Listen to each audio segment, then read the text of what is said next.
You are looking at Julian's pronunciation guide, where we look at how to pronounce better some of the most mispronounced words in the world, like this other curious word. But how do you say what you're looking for today?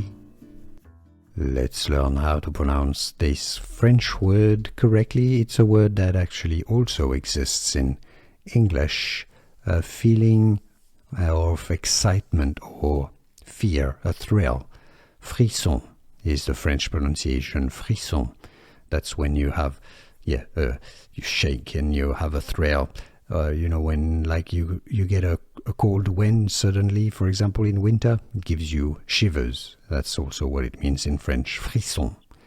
Frisson in English. Frisson or frisson.